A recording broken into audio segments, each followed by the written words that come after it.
Hi guys, welcome back to my channel. Today I want to talk about some books that I've recently read and love. Before I start, I want to say the UK is having one of the hottest summer. I know we say this every year, but now we are in mid-June and we are having a 29 degrees day outside without any wind. My room is literally boiling. I feel stifled. I'm not too sure how am I going to cope tomorrow because we're expecting a 31 degrees day tomorrow and it's only mid-June. We have July, August to go through before we get into autumn in September. But let's leave that aside for now and let's talk about books. The first book that I really wanted to share with you is Patrick Kingsley, The New Odyssey. I rave about this book in my Instagram recently and I say that it's one of the best non-fiction that I've ever read. Patrick Kingsley, The New Odyssey is talking about the story of Europe's refugees crisis. So at the start of the book, we actually get to learn about how refugees come through into Europe. So there are two main routes that refugee comes into Europe. The first route is via Libya. So most of the West African refugees, they come into Libya, cross the Mediterranean Sea before they reach Italy, the southernmost of Italy. And the other route would be from Turkey and they come over to the west and get into Greece before they go into Montenegro and go up into Hungary, subsequently Germany and then Sweden. Most of the refugees are seeking asylum in Germany or Sweden because those are the two places that are more open to refugees. This book is not boring because it actually follows a real person, a real refugee who's trying to seek asylum in Germany. In Sweden. His name is Hye-Jin. He's trying to seek refuge in Sweden from the political instability in Syria. The remarkable thing about this book is that Patrick actually goes and look at this route. He actually went into Libya, goes around the coast of Libya to see how the refugee actually travels through across the Mediterranean Ocean by boat, by a few different kind of boats. And he actually spoke to the smugglers there as well. He himself actually crossed the Sahara Desert as well. And the Sahara Desert is actually called the Second Sea, which is they deem more treacherous than the Mediterranean Sea itself. He also actually went to Turkey and speak to the people there. He spoke to the refugees, the smugglers, even the head of the smugglers and people who own boats. And it's such a wonderful book to read. You learn so much from this book and develop so much compassion for the refugees. I remember there was this part when the refugee was being asked, why do you actually want to cross when you know the risk of failure is so high and the risk of death is so high? The refugee actually told Patrick Kingsley, the author of the book, saying that because the risk of being on land is more than the risk of being in the sea. Meaning whatever they are facing at the homeland is scary enough to push them into going across into Europe. Whether they die or they live, it's more safe compared to the bombings, the killing and the massacres in Syria, Afghanistan, Iran, and also in Libya and Western Africa. As we go into the second part of this book, we also learned about how Europe respond to this refugee crisis.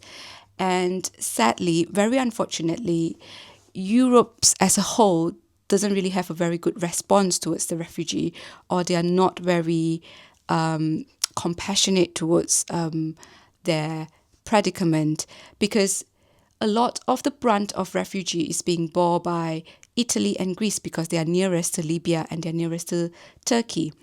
So when they ask other countries in Europe to help out, other countries in Europe actually don't really care, or they just do actions that seems like a little plaster on a huge wound.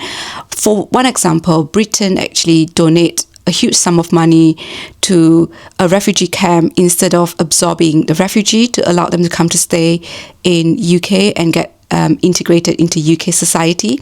EU as a whole actually pay Turkey a lot of money so that they can have a better border control, which means they do not want the refugee to come over. This book was updated in 2019. I'm not too sure what is the narrative now from 2019 to 2025. I did not do my due diligence to follow up with what is it. I just know what is happening until 2019 as I was being taught by this book. If you have any idea or any book recommendations that talks more about this in the recent years, please comment down below so that I can read them. I think that's all I have to talk about Patrick Kingsley, The New Odyssey. I really encourage you to pick it up, especially if you're living in Europe and you see a lot of refugees around your area. I think this book has really opened up my heart for refugees around my area after understanding their plight. The next book I want to talk about is The Jakarta Method by Vincent Bevins. The subtitle is Washington's Anti-Communist Crusade and the Mass Murder Program That Shaped Our Current World.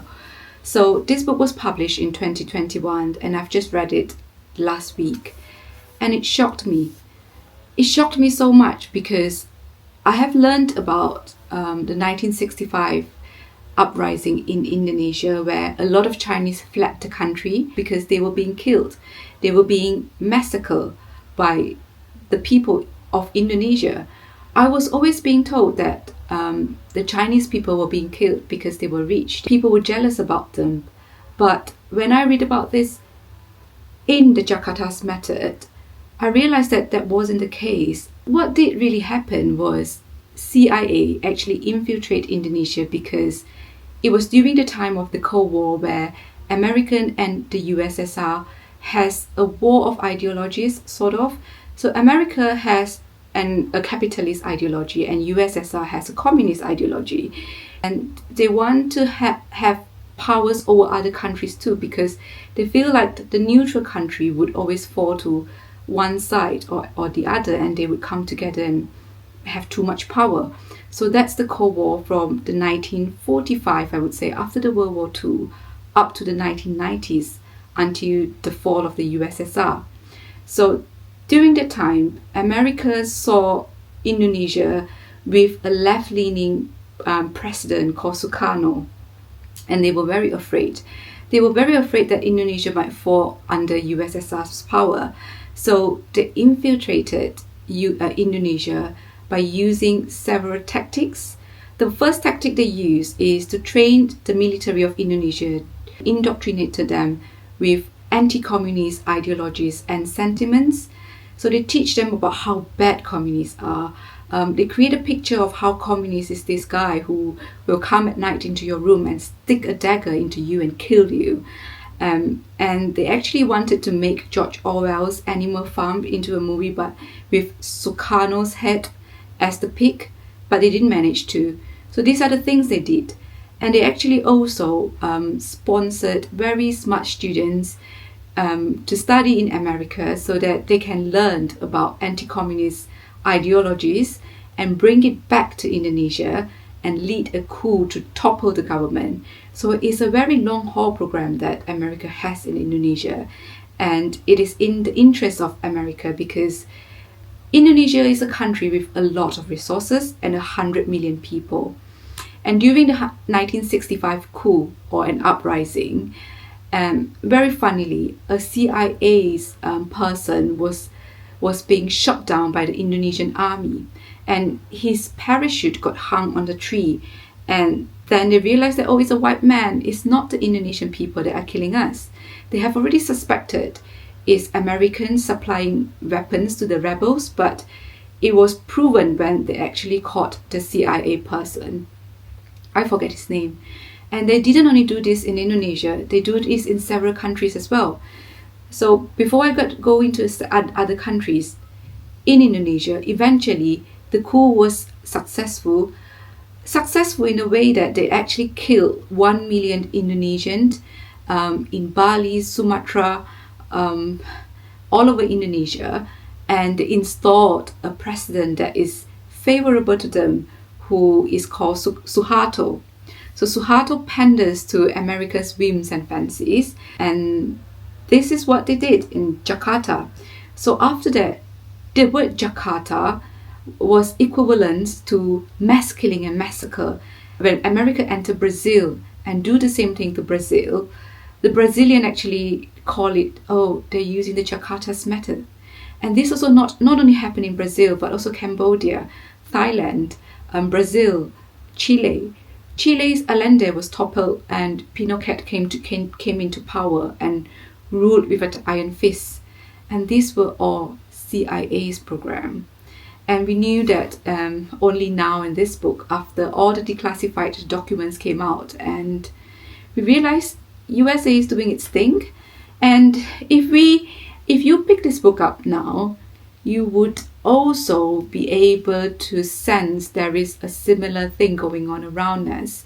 I encourage you to pick this up because I enjoyed it so much and I learned so much, and I think it's such an important read. In a similar rebellious veins, I want to talk about my third book, which is A Rebel in Gaza by Asmaa Aghoul, a daughter of Rafah Speaks. This is a memoir written by Asmaa Aghoul, who is a woman, a Gazan woman born in Rafah refugee camp and grew up in Gaza. She speaks about her experience growing up in Gaza with brutal honesty, and I appreciate her for that. She actually condemned not only Hamas, she condemned Fatah and she condemned Israel because all of them wants to control the people of Gaza and none of them are in their best interest. She also spoke about how Israel bombing actually gave credibility to Hamas because Hamas was initially hated by the Gazan people because Hamas was very brutal, very ruthless, and they killed people with impunity. Two of her uncles actually joined Hamas and was being condemned by her in her very courageous blog. Everyone deserves to live in peace and freedom. So that's my third book and I recommend this book. And the fourth book I read recently was this one, Amulet by Roberto. This is my first Bolano and I don't think it will be my favorite. This book is about a protagonist who calls herself the mother of Mexican poetry, and she's a woman who lives on the fourth floor bathroom of a university in Mexico. So she talks about herself reading in the bathroom and looking out from the window of the bathroom, and she will see these people going around her, and she will talk about her experience befriending literary people like poets or writers during the time in 1950s Mexico. And whenever she meets someone, the story will go off in tangent talking about that person's story. I think if you are someone who is very well versed with Latin American literature, I think you will enjoy it more than myself. But I feel like it's a very hallucinatory book, a very fever dreamish book that I do enjoy the reading experience. I won't say that I dislike reading it when I read it, but when I finish reading it, I find that I don't recall it that much and it doesn't leave a mark in me for a long time. It was so magical realism-ish, very fable-esque, I would say. And this is my take on The Amulet by Roberto. Do pick it up if the premise sounds interesting to you. The next lovely book that I really want to share with you would be this one called Cold Enough for Snow by Jessica Au. I saw someone recommended this book and I thought I would love it, so I bought a copy because I couldn't find it in my library, and I did really enjoy it so much. So this book talks about an Asian girl who brought her mum to Japan for a two mother's daughters trip. So during the trip, she realized how much difference she has with her mum. So her mum spent the whole trip reading up to her horoscope and her sister's horoscope, but she wanted to tell her mum that actually you do not know how people will behave until the situation happens, so what's the use of reading horoscope? When she wanted to tell her mum that, but she found that she couldn't tell her mum that because she realized that it would hurt her and she wouldn't understand either. So it's this kind of little nuanced observations in this book that make me really enjoy it. And the other vignettes that she told us in this book, Jessica told us in this book, is how she and her mum use chopsticks very differently. So her mum used the chopstick in a prim and proper way, which when you go this way, when the chopstick don't cross each other, whilst Jessica herself used the chopstick in a cross way, which is a very rebellious way, which is what I do and what my mum does. My mum use her chopstick in a very proper way, the correct way apparently. And she also tells us about how her mum spent more time in Japan, not looking at the souvenirs from Japan, but looking at the very practical stuff like stockings, like clothes for her nieces and nephew. And she doesn't buy anything for herself. She just buys things that she thinks the nephew and nieces and the sons needs, and she spent her money and time buying things that are very practical, which sounds like her mum, isn't it? And I especially like it when she talks about how her mum is so tired one night and she looks very tired, yet Jessica asks her, do you want to go to the gallery with me? Because Jessica enjoyed the gallery in Japan and she wanted to bring her mum to the gallery. And her mum say, yeah, let's go, despite feeling very tired. Is how much sacrifice our parents will do for us, despite feeling very tired and know that they don't really want to enjoy that. And I think this book really brings out the idea that to love someone is to want to share what you enjoyed and what you love with someone you love, but they don't necessarily will enjoy them, but it is the intention behind that feeling that counts. I think this is what the book tries to say. I really enjoyed it. I felt that it just describes me and my mum's relationship, because we might not enjoy the same thing or we might not appreciate the same thing, but we really want each other to appreciate the things that we appreciate, because it is through sharing that we show each other's our love to each other. And yes, I enjoyed this book a lot. So if you're someone who loves reading about human relationships, especially parent and daughter, mother and daughter's relationship, I think this one might be a good one for you to read. And I really enjoyed it. I would give it 5 stars any day. Oh, before I end the 5th book, I want to explain why is it titled Cold Enough for Snow, because when Jessica brought her mum to Japan, she asked her mum, do you have any places that you particularly want to see or go? The mums quietly asked her, would Japan be cold enough for snow? Because she had never seen snow in her whole life, so she only wanted it to be cold, nothing else. How well titled it is. So this is one of my favorite. I hope you picked it up and enjoyed it as much as me. I even printed up a photo and write 5 out of it. There you go, that's my reading review, my reading notes. The next book I wanted to talk to you about is this one called The Memory Police by Yoko Ogawa. I think most of you must have read it. I am a bit late to the party, but I enjoyed it thoroughly. I'm on a very lucky streak the last 2 weeks because I've been reading one good book after another. And Yoko Ogawa describes an island where things goes missing. So on this island, things like birds, ferry, music box goes missing one after another for no explicit reason. And after the things goes missing, the memories of that thing in people's mind go missing as well. And then because they don't remember them anymore, they would throw out this thing and burn them. And this thing eventually fades from humans' memory. And then there is this group of people who are the aberrant in the society where they can remember things, they don't forget things. And the memory police, which is the title of the book, their role is to catch these people, is to arrest these people, because they are such different people in the society. They don't forget old things. They don't forget things that goes missing. They remembers the birds chirping. They remembers how the sweet tastes like, and they can tell other people about it. And it's not very comfortable for other people, so the memory police will go in the night to their house to capture and arrest them and keep them away, lock them up. So our protagonist is a writer. She has a friend called R who is this kind of person who can remember things very clearly. And one day he realized he has this ability and asked whether R can hide him. So R decided with an old man. So this old man is also part of the family of R. They decided to build a safe house, which is like a secret place in their own home to house R, so that the memory police couldn't find him.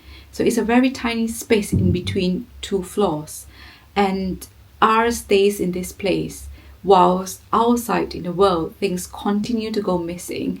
Some things like calendar, books goes missing, and R was a writer, so when books goes missing and people have to burn all their books because suddenly their memory doesn't have books anymore, they don't feel like books has any meaning in their life anymore, and R finds it difficult to write. And then human parts goes missing, like a hand goes missing, so everyone doesn't have a right hand anymore, and then the left legs goes missing. It is a very speculative book, but it's very enjoyable to read. And at the same time, R doesn't change. R continues to remain as a whole person. And R really wants to teach the protagonist and the old man to repay their kindness. He wants to teach them how to appreciate the emotion that old things evoke in you. So he gave the old man a music box which has long gone missing on the island, and tried to ask him to hold and listen to the sound of the music box and try to evoke the feeling. But the man couldn't do it.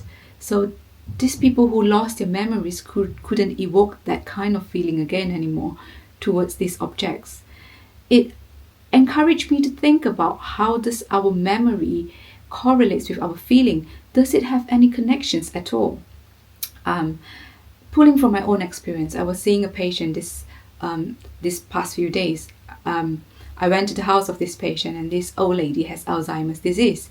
So I asked her son, does she remembers you? The son told me, no, she doesn't remember me, but she remembers the feeling and she trusts me.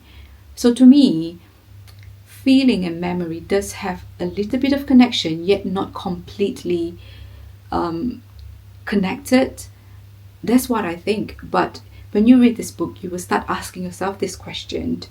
And eventually, in this island, going back to the memory police, the form of the human goes missing, and then R comes out of his hiding place because there is no one to catch him anymore. The memory police went missing. And then it also encouraged me to ask, it also suggests to us that what happens if an authoritative police state control your memory and control what you think about, control how you think about things, control how you consume things, like if they burn books, if they stop a certain media, if they don't allow a certain media to come in, how would that reality be? That's an open-ended question that Yoko Ogawa gave to us with this beautiful story. I think there's so much to talk about in the story, and there is also a story within the story because our protagonist is a writer. So she has a little story where people who learn to type gradually lose their voice, and their voice get hidden in the typewriter, and they get trapped in the typewriter. Their soul get trapped in the typewriter. I really like story like that. It is very quirky, and it makes me love Japanese literature because it's so experimental, it's so quirky. It encourages you to think and ask so many questions.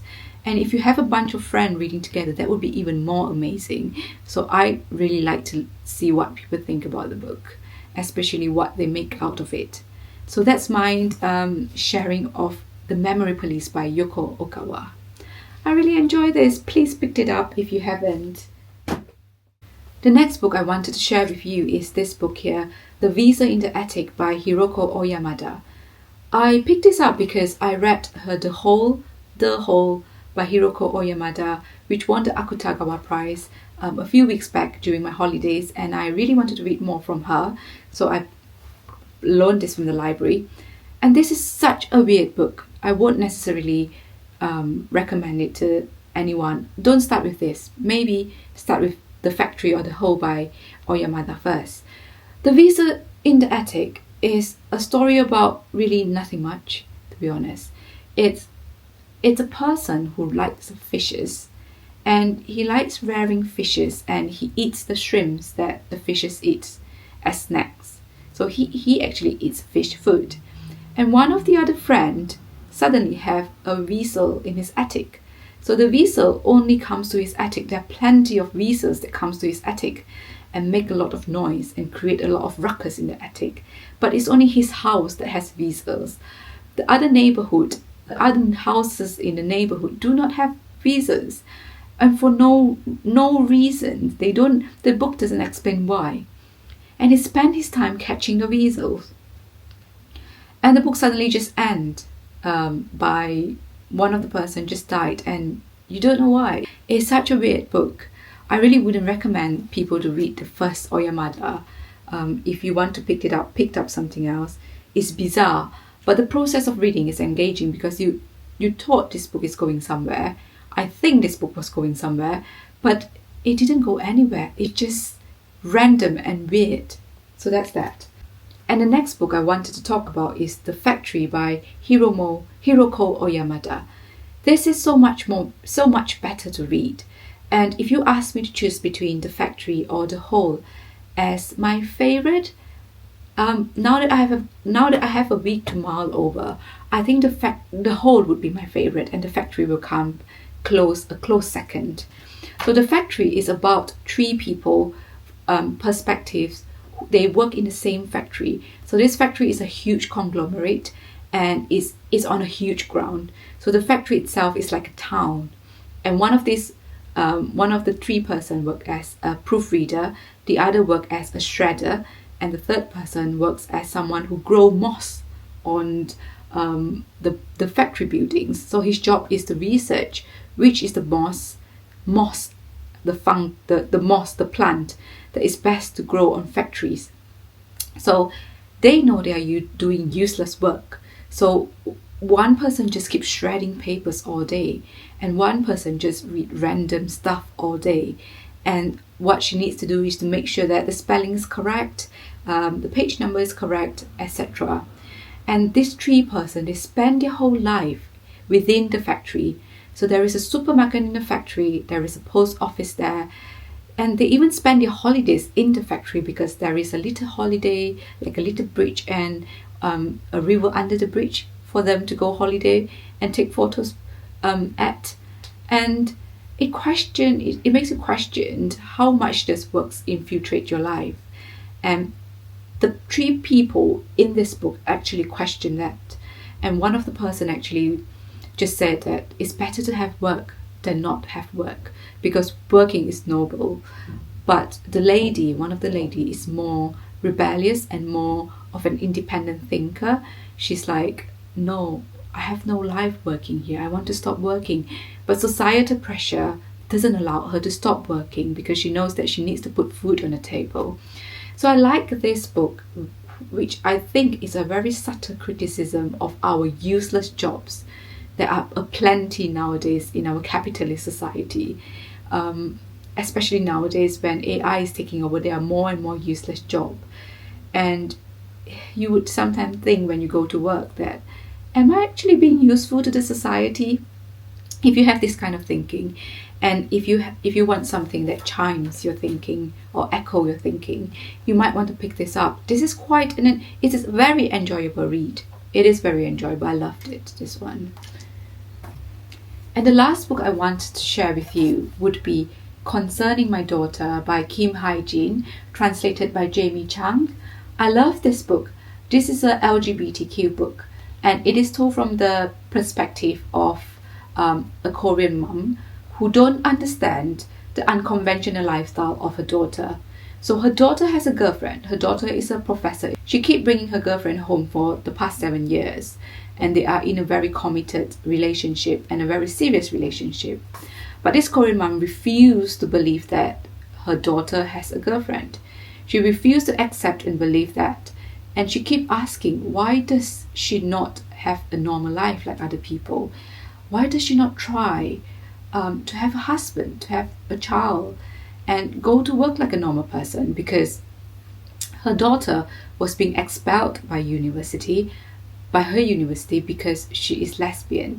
So every day she goes out to her university, not to teach, but to protest for LGBTQ rights. The mom, she comes home with bruises, and the mom keeps asking, why can't you have a normal life? Why can't you be a normal person?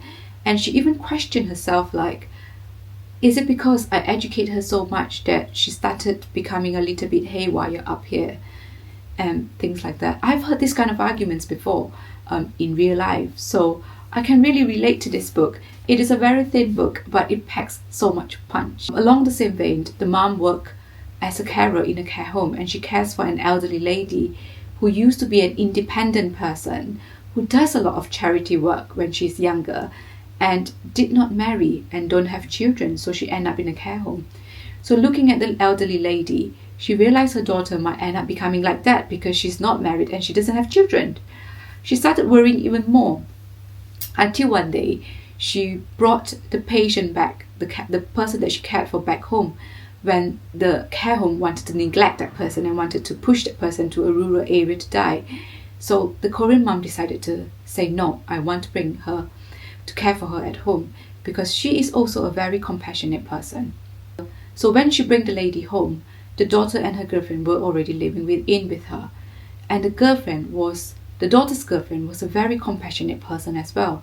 So she actually helped her to care for that elderly person that she brought back from the care home. And she realized how much of a heart this person has, how kind this person is, and she actually starts opening herself up to her and start talking to her. She initially doesn't want to even talk to her and deny her existence. So they started to get along with each other, and one day this girl, the girlfriend of this young lady, tells her that they are actually quite serious and they are in a committed relationship. So what makes her think that she will not be serious and not be dedicated to her, not be devoted to her daughter? And she couldn't reply. And at the very end of the book, it's not a happy end. It's not a happy ending yet, but we can see how the Korean mom starts opening her heart up and start accepting her daughter and her girlfriend slowly. And she tells herself that, yes, I can't fully accept that yet, but I will keep trying day by day, and slowly, eventually, I will be able to accept their relationship and their way of life. It is very heartfelt because it is a very honest account of how an Asian mom who comes from a very conservative background open up to accept her very unconventional daughter. I'm going to stop here because I'm quite tired of talking already, and you will be very tired of hearing me talking as well. And if you haven't subscribed, please subscribe. And I will see you next week with probably another video of talking about books. Bye.